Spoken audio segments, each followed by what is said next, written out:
Quand j'ai eu 18 ans, mes parents m'ont tendu un billet de 20 € froissé et ont déclaré « C'est ta sœur qui méritait un avenir, pas toi ». Pas un murmure, pas la moindre hésitation, juste un verdict rendu sous une pluie battante. La voix de mon père était d'acier. La main de ma mère était glaciale, et la porte a cliqué derrière moi, comme si le monde entier avait décidé que je ne valais pas la peine d'être gardé. Je suis resté là, trempé jusqu'aux os, ma valise à mes pieds, la lumière du porche vacillant au-dessus de moi. 5 ans plus tard, cette même lumière a de nouveau clignoté. Sauf que cette fois, c'était moi qui étais assise derrière le bureau. Et c'était ma sœur qui me demandait une chance. Avant de vous raconter comment la boucle s'est bouclée, dites-moi d'où vous écoutez. Pour que je sache que je ne suis pas la seule à qui l'on a dit un jour qu'elle ne méritait pas d'avenir. Notre maison de campagne à Valençol sentait toujours un mélange d'eau de javel au citron et de cambouis. Une odeur qui résumait parfaitement l'obsession de ma mère pour les apparences et celle de mon père pour le contrôle.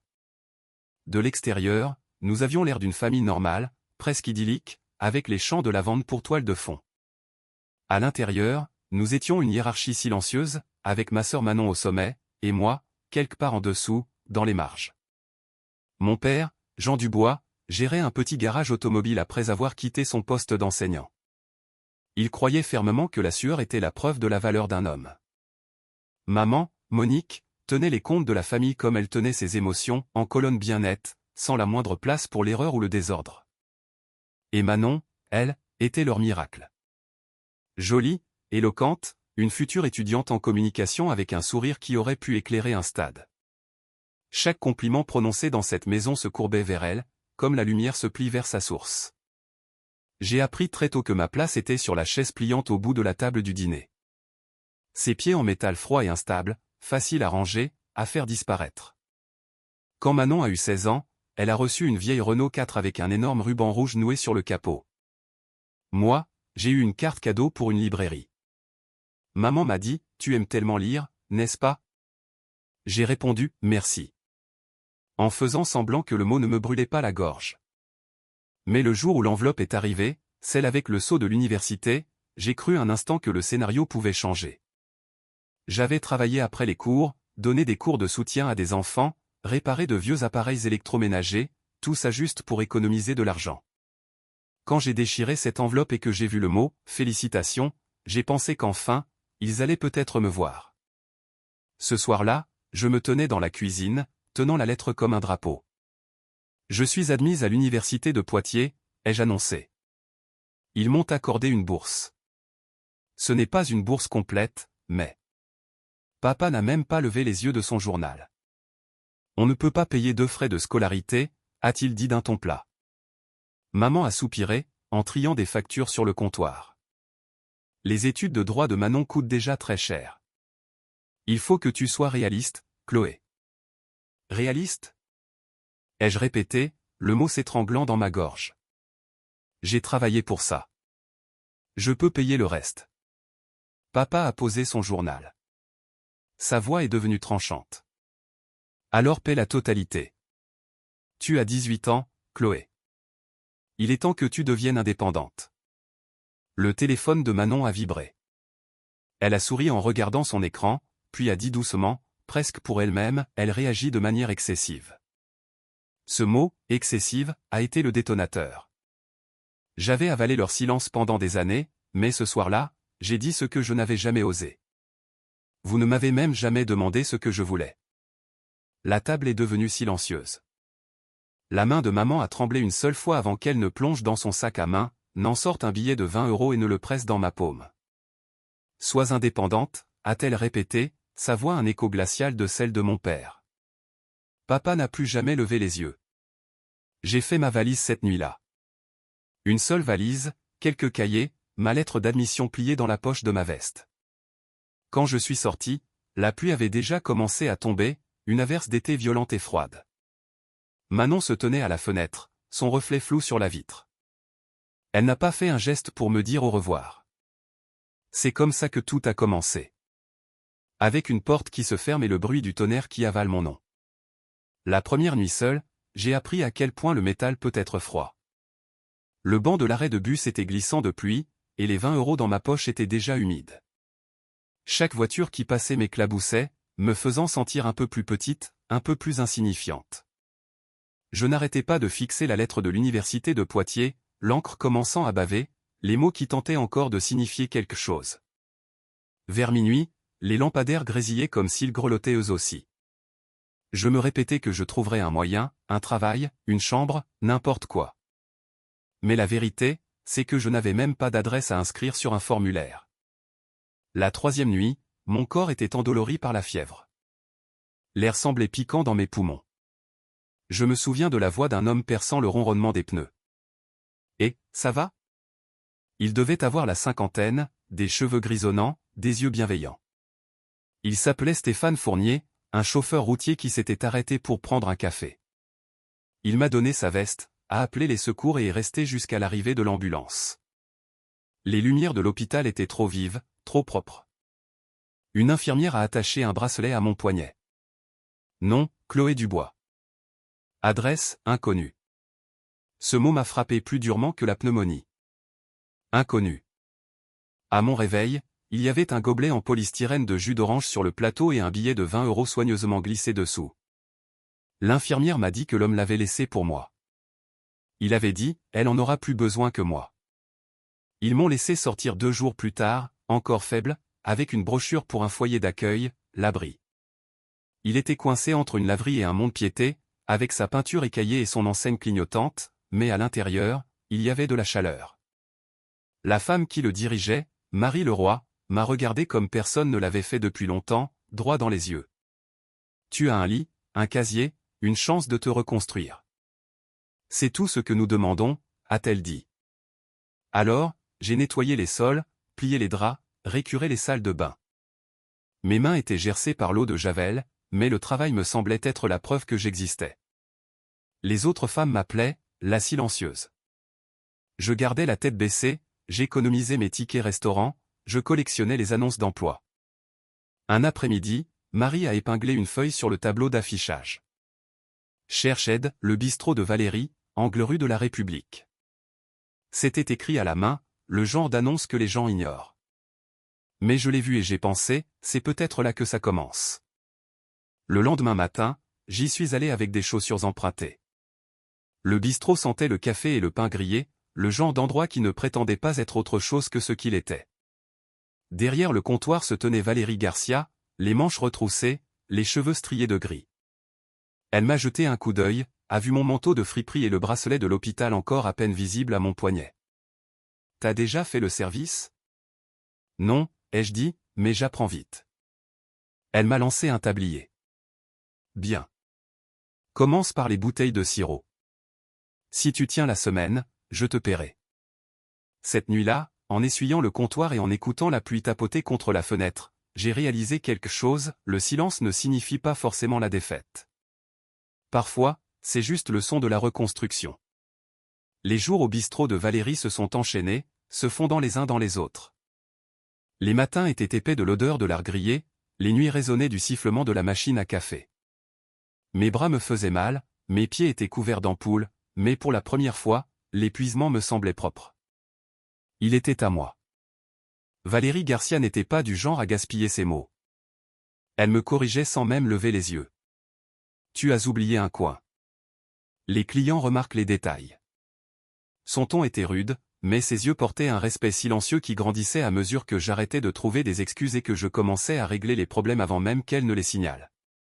À chaque service, j'observais le fonctionnement de l'endroit, qui venait et à quelle heure, quelles commandes s'accumulaient, quelle fourniture s'épuisait en premier. Le chaos avait ses propres schémas.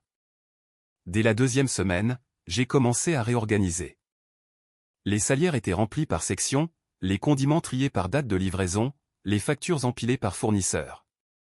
Je notais tout dans un carnet bon marché que je gardais dans la poche de mon tablier.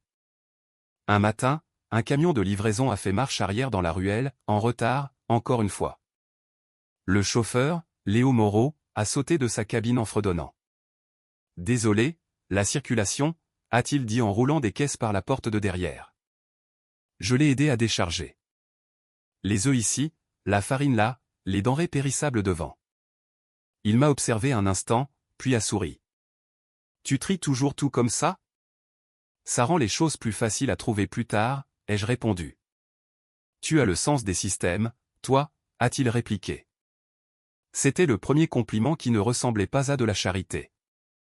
Cette nuit-là, je suis resté après la fermeture, esquissant un meilleur planning de livraison sur des serviettes en papier, des lignes, des cercles, des flèches reliant les fournisseurs. Quand Valérie l'a trouvé sur le comptoir le lendemain matin, elle l'a étudié un long moment. « C'est toi qui as fait ça ?» J'ai hoché la tête, nerveuse. Elle l'a plié et l'a glissé dans son tablier. Continue de penser comme ça. Le monde est un chaos. Les gens comme toi le maintiennent en mouvement. Les semaines sont devenues des mois. Le bistrot est devenu une leçon vivante de logistique. Je créais des feuilles de calcul sur le vieil ordinateur du foyer, suivant les flux de fournitures, cartographiant les itinéraires, calculant les heures. Quand le camion de Léo est tombé en panne un jour, j'ai réorganisé les livraisons de la semaine par téléphone. Tout est arrivé à l'heure. Il m'a surnommé le « GPS humain ». Ça m'a fait rire, mais ça a aussi provoqué un déclic en moi. Peut-être que je n'étais pas en train de reconstruire ma vie. Peut-être que j'étais en train de la concevoir. Quand Transport Régnier a ouvert un poste d'employé de bureau, Léo m'a apporté l'annonce lui-même. « Tu serais parfaite pour ça », a-t-il dit. J'ai hésité. Ils n'embaucheront pas quelqu'un sans diplôme. Et c'est quand même, a-t-il insisté. Alors, je l'ai fait. J'ai imprimé un CV de 2 pages qui sentait vaguement le café. Le directeur, Nicolas Martin, m'a posé des questions simples, organisation, communication, résolution de problèmes. J'ai répondu honnêtement, sans enjoliver. Il s'est penché en arrière, m'étudiant. Vous n'avez pas de diplôme, mais vous avez de l'instinct. On peut travailler avec ça. Cette phrase a tout changé. Chez Transport Régnier, j'ai appris ce qu'était le contrôle, les systèmes, les itinéraires, les données. Le monde avait enfin une structure, et je pouvais la lire.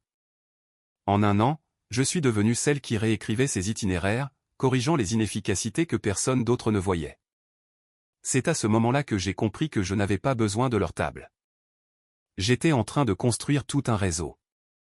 Il m'a fallu 5 ans pour transformer ce carnet de bistrot en un empire. Le groupe Opération Émergence, GOE accent aigu, a commencé avec un bureau emprunté dans un local plein de courants d'air au-dessus d'une imprimerie. Juste moi et un ordinateur portable d'occasion. Chaque facture, chaque appel, chaque nuit blanche était une brique de plus dans le mur entre qui j'avais été et qui je devenais. À 23 ans, ce mur avait une vue panoramique sur Lyon. Mon entreprise aidait les PME à fonctionner comme des géants, salaires équitables, systèmes efficaces, aucun potentiel gaspillé. J'avais gardé quelques souvenirs encadrés sur le mur de mon bureau, le bracelet d'hôpital marqué « Adresse inconnue » et le billet de 20 € froissé que ma mère m'avait enfoncé dans la main. Une relique du coup de l'oubli. Ce matin-là, Léa Durand, ma directrice des ressources humaines, est apparue à ma porte avec sa tablette. Nouvelle candidate pour le poste de coordinatrice des opérations, a-t-elle dit. Solide expérience, 3 ans en logistique et relations publiques. Elle a fait une pause, plissant les yeux vers l'écran. Son nom est Manon Dubois. Pendant une seconde, j'ai cru avoir mal entendu. Puis l'air s'est alourdi, d'une manière ou d'une autre.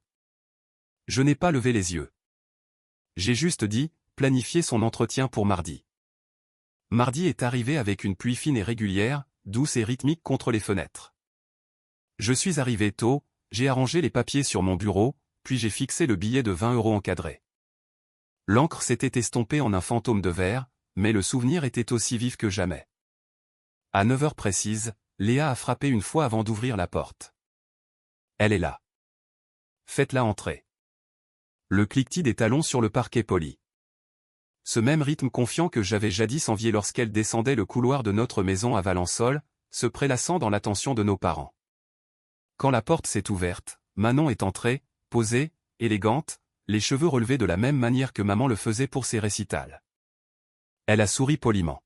« Bonjour. »« Bonjour », ai-je dit.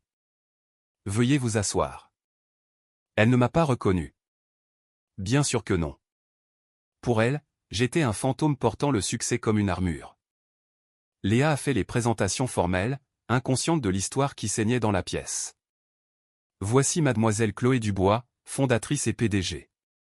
Le nom a atterri entre nous comme une étincelle. Manon a cligné des yeux, un léger tremblement parcourant ses doigts alors qu'elle ajustait son dossier. Dubois, a-t-elle répété doucement, ne sachant pas si elle devait faire le lien. J'ai indiqué la chaise. Commençons. Son CV était solide, sur le papier du moins. Elle a parlé de gestion de projet, de coordination d'équipe, de leadership sous pression. Chaque mot était répété, un masque qu'elle portait probablement depuis des années.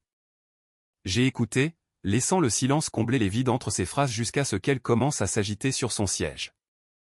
Finalement, j'ai demandé, parlez-moi d'une fois où vous avez dû gérer un conflit. Elle a hésité. Eh bien, dans mon ancienne entreprise, il y a eu un différend entre employés. J'ai dû faire respecter l'équité, m'assurer que chacun obtenait ce qu'il méritait. Je me suis penché en avant, les coudes sur le bureau. L'équité, ai-je répété, mon ton calme, mesuré. C'est un mot intéressant. Qu'est-ce que cela signifie pour vous? Elle a croisé mon regard, la première lueur de confusion dans ses yeux. Cela signifie s'assurer que tout le monde a la même chance. Tout le monde? Oui, a-t-elle dit rapidement. Tout le monde. Le mot est resté en suspens, tranchant et instable. Puis ses yeux ont dérivé vers le mur derrière moi. Elle a vu les cadres, le bracelet, les 20 euros. J'ai observé le moment exact où la reconnaissance s'est faite. Son souffle s'est coupé. La couleur a quitté son visage. Sa voix s'est brisée. Chloé. Le son de mon nom dans sa bouche semblait à la fois étranger et familier. Je me suis adossé à mon fauteuil. Nous sommes ici pour discuter de vos qualifications, ai-je dit d'un ton égal. Pendant une seconde, elle n'a pas pu parler. Ses mains tremblaient alors qu'elle fermait le dossier sur ses genoux. Je ne savais pas. Je pensais que je n'avais pas survécu, ai-je terminé tranquillement. Ses yeux se sont remplis de larmes. On nous a dit que tu étais parti. Que tu voulais. Je l'ai interrompu d'un léger mouvement de la tête. Il ne s'agit pas du passé, Madame Dubois. Nous sommes dans un cadre professionnel. Elle a dégluti difficilement, essayant de retrouver son équilibre. Tu as bien réussi, a-t-elle réussi à articuler. Toi aussi, ai-je dit doucement. Tu as appris à paraître sincère. La pièce est devenue silencieuse, à l'exception de la pluie qui chuchotait contre la vitre. Je ne voulais pas. A-t-elle commencé, mais j'ai levé la main. Je ne suis pas en colère, ai-je dit. La colère était un luxe que je ne pouvais pas me permettre. J'ai construit quelque chose à la place. Ses larmes ont alors coulé, rapides et silencieuses. Maman et papa. Tu leur manques. Ils regrettent tout. Je l'ai étudié un instant, chaque pièce de l'ancienne hiérarchie se rejoignant dans mon esprit. Sa Renault 4 avec le ruban, ma chaise pliante, ses applaudissements, mon silence. Ils ont fait leur choix, ai-je dit finalement. Et toi aussi. La voix de Manon est tombée à un murmure. Je ne les ai pas arrêtés. J'aurais dû. Tu n'avais pas à le faire, ai-je répondu. C'est ça, le problème avec le silence. C'est de la complicité déguisée en confort. Elle a hoché la tête lentement, le poids des années l'écrasant. Est-ce que tu vas m'embaucher? J'ai baissé les yeux sur son CV, puis je l'ai regardé à nouveau. Ça dépend, ai-je dit. Pouvez-vous suivre une direction qui valorise l'équité plutôt que le favoritisme? Je peux essayer. Bien, ai-je dit. Parce que c'est la seule chose que nous construisons ici. L'équité. Quand elle est partie, Léa est revenue, incertaine. Alors, qu'en pensez-vous? J'ai jeté un coup d'œil à la fenêtre. La pluie striait la vitre de lignes argentées, comme cette nuit-là, 5 ans auparavant. Donnez-lui le poste, ai-je dit enfin. Léa a cligné des yeux. Vous êtes sûr? Tout le monde mérite une chance, ai-je murmuré. Même ceux qui voulons un jour refuser. Ce soir-là, après que le bureau se soit vidé, je me tenais près de la fenêtre, regardant les lumières se brouiller à travers la pluie. Quelque part là-dehors, ma sœur rentrait chez elle, rejouant probablement chaque mot, réalisant peut-être que le pardon ne ressemble pas toujours à de la pitié. Parfois, il ressemble juste à des limites. J'ai touché le cadre sur le mur. Le billet de 20 euros, aplati et fragile sous le verre.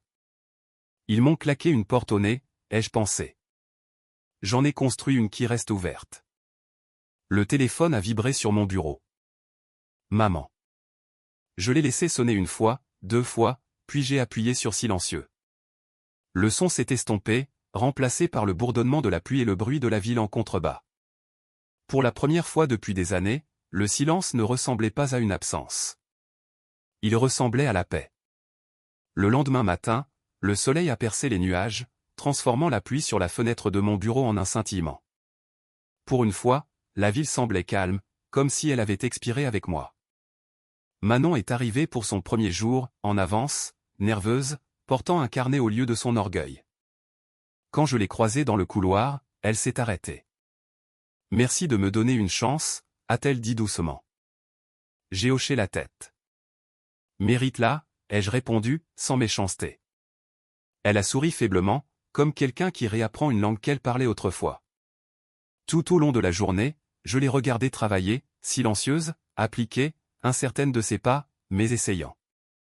Et quelque part en moi, quelque chose s'est dénoué. Pas exactement le pardon, juste une libération. Plus tard, quand le bureau fut de nouveau vide, je me suis tenu à mon bureau et j'ai regardé les 3 choses qui avaient construit ma vie, le bracelet d'hôpital, le billet de 20 € et le logo de l'entreprise encadré entre eux. Ils avaient autrefois marqué l'échec, la pitié et la survie. Maintenant, ils signifiaient un héritage. J'ai pris le billet encadré, mon reflet se mêlant au sien dans le verre. Adresse inconnue, n'était plus qui j'étais. J'avais des racines maintenant, une entreprise, un but. Je l'ai reposé soigneusement, j'ai éteint les lumières et j'ai murmuré dans le silence, la dette est payée. Intégralement. Ce week-end-là, je suis retourné à Valençol pour la première fois en 5 ans. Le village semblait plus petit. Les routes plus étroites, mais le vieil arrêt de bus était toujours là. Le même banc cabossé, la même lumière vacillante. J'ai déposé un petit bouquet de lavande sur le siège, puis j'ai placé le cadre avec les 20 € à côté. C'est ici qu'ils m'ont achevé, ai-je murmuré, et c'est ici que j'ai commencé. L'air sentait le bitume mouillé et les secondes chances.